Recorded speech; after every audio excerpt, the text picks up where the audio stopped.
নমস্কার বন্ধুরা, প্রমার রান্নাঘরে সবাইকে স্বাগত। আজকে বানাবো কুঁচো চিংড়ির বড়া। ভিডিওটা শেষ পর্যন্ত দেখার অনুরোধ রইল। এখানে আমি 100 গ্রাম মুসুর ডাল 2 ঘন্টা আগে ভিজিয়ে রেখেছি। আমি 200 গ্রাম চিংড়ি মাছ ইউজ করেছি, তাই জন্য মুসুর ডাল নিয়েছি 100 গ্রাম।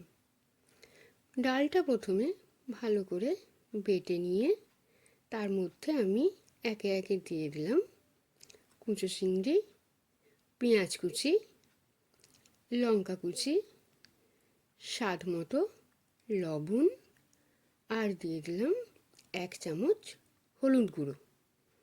এবার সমস্ত কিছু হাত দিয়ে ভালোভাবে মেখে রেখে দিলাম। কড়াইতে পরিমাণ মতো তেল গরম করে তার মধ্যে একে একে বড়াগুলো দিয়ে দিলাম। মিডিয়াম টু লো ফ্লেমে উল্টে পাল্টে আমি বড়াগুলো ভেজে নিচ্ছি। হাই ফ্লেমে এটা আমি করব না। যদি হাই ফ্লেমে করি তাহলে বাইরের দিকটা খুব তাড়াতাড়ি লাল হয়ে যাবে, কিন্তু ভিতরটা একদমই কাঁচা থেকে যাবে। তাই একটু সময় নিয়ে আমি মিডিয়াম টু লো ফ্লেমে বড়াগুলো ভেজে নিচ্ছি।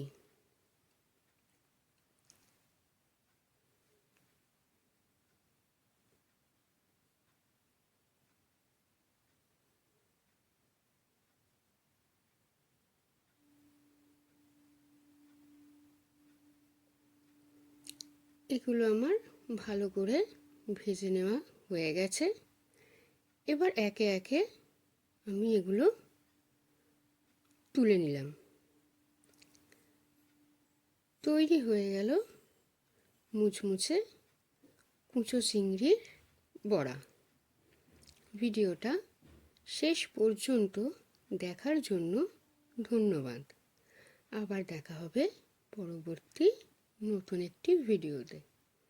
ভিডিওটা যদি ভালো লেগে থাকে তাহলে লাইক, শেয়ার আর চ্যানেলটা সাবস্ক্রাইব করে দেবেন।